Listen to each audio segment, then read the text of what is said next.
Assalomu alaykum aziz yurtdoshlar.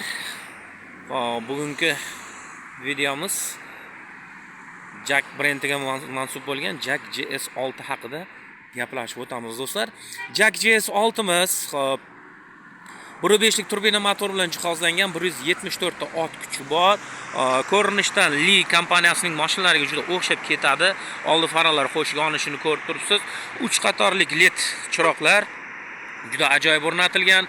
Motorimiz haqida aytib o'tdim hamda Volkswagen bilan hamkorlikda ishlangan. Mashinaning materiali uzr, hop, atsinkovoy suv deb nomlanadi. Bu mashina 18 dyumli Kunho ballonlari bilan, yumshoq ballonlar bilan jihozlangan hamda 18 hop razmerda bo'ladi mashina o'lchami. Balon o'lchami. Xo'p, bu yoqda plastmassadan ishlangan krelolar, albatta bu hammaga ma'lum nima uchun plastmassadan ishlanadi. Xo'p, bokovoy sistemamiz. Hop, mana ochdim. Xo'p, bu yoqda 360 gradus kamera, slipoy zona, polasa udержения hammasi bor. Xo'p, 5 ключевой достуp bor, ko'rib turganingizdek. Hop, mashina o'lchamlari, hop, uncha katta bo'lmagan, o'rtacha kattalikdagi crossover hisoblanadi. Mashinada elektropaket, elektroprivet bilan jihozlangan. Hop, 360 gradus kamera haqida aytdik. Orqa tarafda hop sensor parktroniklar, zadi kameralar bor. Mana bu esa elektronli bagaj ochib yopilishi hisoblanadi. 460 litr bagaj hajmiga ega. Hop, bu yoqda shtorka ham bor. Mashina ichki qismiga albatta keyinroq to'xtalib o'taman, xudo xolisa. Hop, shtorkamiz ham kamida 4-5 kilo yukni bemalol ola oladi. Mashina motor turbina bo'lganligi hisobidan mashinaga faqatgina propan joylashingiz mumkin. Bu yoqda esa dakatkamiz. Xo'p, bu sidinalar yotganda yaxshigina kattalikdagi bagaj hajmiga ega bo'lishingiz mumkin. Bu yoqda ko'zimiz tushadiki, ikki xil uslubda bagaj yopish tugmachasi. Mana bu switch yonib turganini bosadigan bo'lsangiz, mashina avtomatik как обычный yopadi. Xo'p, yo'q, elektronnik yopaman desangiz, mana bu elektronnik yopasiz hamda mashina xavfsizlik, xo'p, tizimi bilan ham jihozlangan, ya'ni qo'lni qisib qolmaydigan rejim o'rnatilgan. Mashina avtomatik qaytib ketadi. Bu esa yopildi. Yana funksiyalardan yana qo'shib aytishim mumkin. Pultda ham bagajni ochish hamda yopish tugmachasi alohida belgilangan va pult yoningizda bo'lganda, hop, oyoq harakati bilan ham ochish imkoniyatini beradi. Mana ko'rganingizdek, hop, oyoq harakatida hozir mashinamiz bagaji ochildi. Mashina juda ko'p qulayliklarga ega. Buni albatta video davomida ko'rib o'tasiz. 55 litr atrofida benzin bak hisoblanadi. Benzin albatta tanlaydigan, ya'ni turbina motor bo'lgandan keyin albatta shunaqa bo'ladi. Xo'p, 92 hamda 95 quyishingizni tavsiya qilgan bo'lar edim. Diskalarimiz ham juda ajoyib quyma uslubda ishlab chiqarilgan. Bemalol ko'rishlaringiz mumkin. Ranglaridan qora, oq, qizil hamda mana shu mokri svetida bor do'stlar. Bu ko'rinishidan yana bir bor uzr so'rayman. Mo'yka xudo xolisa olganingiz albatta mo'yka qilib beriladi.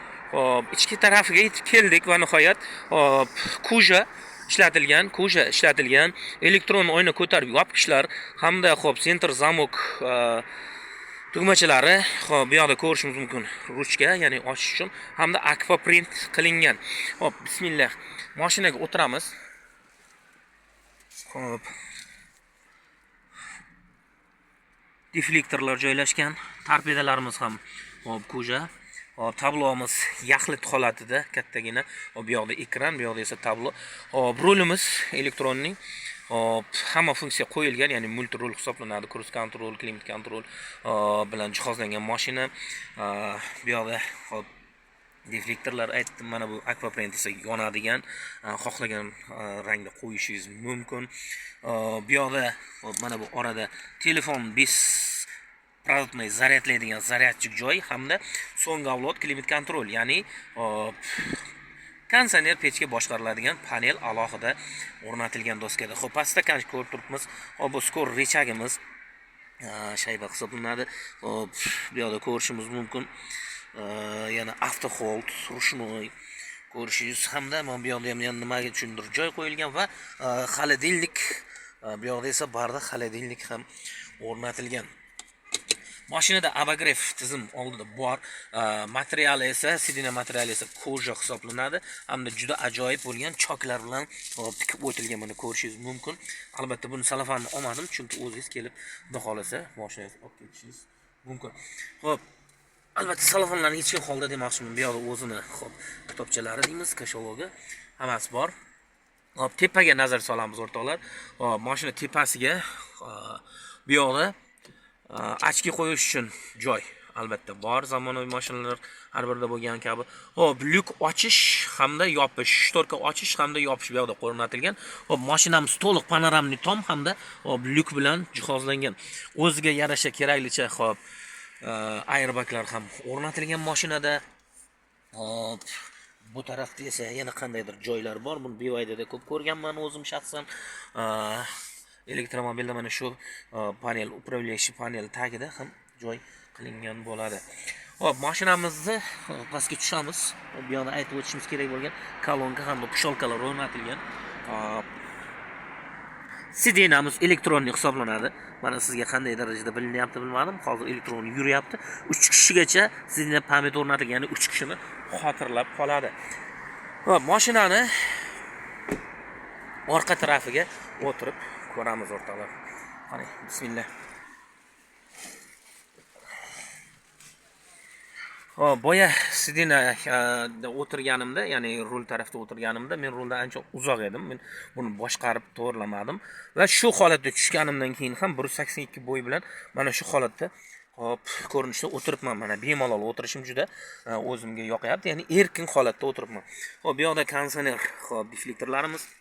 Hop, yana joy nimalardir qo'yish uchun joy hamda USB portlar uchun ham joy qo'yilgan. Hop, orqa o'rindiq mana koja hisoblanadi. Airbag, hatto chiroqlari ham bor mana bu yoqda. Hop, mana yonadigan menimcha ko'rinyapti. Hop, bu yoqda esa o'rtada podogolnik qilib ketish mumkin, ya'ni 2 kishi o'tirgan holatida panoramani ko'rishingiz mumkin. Hop, ochmadim, to'g'risi mashina zavod qilish kerak. Yoqilg'i sarfi 6 tadan 8 tagacha. Dalnida yurganda 6 ta 7 ta yeydigan bo'lsa, shahar ichida 8-8,5 ta rasxod qiladi. Mashina ranglari haqida aytdim. Yana qandaydir kerakli bo'lgan ma'lumotlar qolib ketgan bo'lsa, buncha uzr so'rayman. Yana ham pastda raqam bor. Yana ham o'zimni eslatib o'taman. 90 kodi bilan 133 88 66 raqamlariga bog'lansangiz ham ma'lumot bera olaman inshaalloh. Hop. Mashinaning tan narxiga keladigan bo'lsak, 285 million so'm skitkada turibdi mashina. Ulgurib qolishingizni hop aytgan bo'lar edim, chunki mashina soni cheklangan. Hop, mashinani avtokreditga, avtolizing persildan naqd pulga xarid qilishingiz mumkin o'rtoqlar. Hop, qo'limizdan kelgancha harakat qildik. Sizga videomiz manzur bo'ldi degan umiddamiz. Shunaqa crossover olmoqchi bo'lib yurgan bo'lsangiz, bu manfaatli bo'ldi albatta. Yoki shunaqa mashina olaman degan tanishingizga yuborib qo'ygan bo'lsangiz, yuborib qo'yishingiz ham mumkin, yuborib qo'ygan bo'lsangiz ham minnatdorchilik bildirib o'tamiz. Hop, Tashkent Motors bilasizlarki, to'g'rirog'i Jack Faf brendiga mansub bo'lgan mashinalar bilan asosan shug'ullanadi. Lekin elektromobillardan Beijing, Chang'an hamda Kai mashinalarimiz ham bor o'rtoqlar. Kommentariyaga yozing o'rtoqlar, Faf kompaniyasiga tegishli yoki Jack kompaniyasimi, Beijing yoki Kai, Chang'anlar haqida ham ma'lumot kerakmi? Albatta kommentariyada yozib o'tishni unutmang. Tashkent Motors sifat qiymatdan ustun. Keyingi videolarda diydor ko'rishguncha o'zingizni ehtiyot qiling, sog' bo'ling.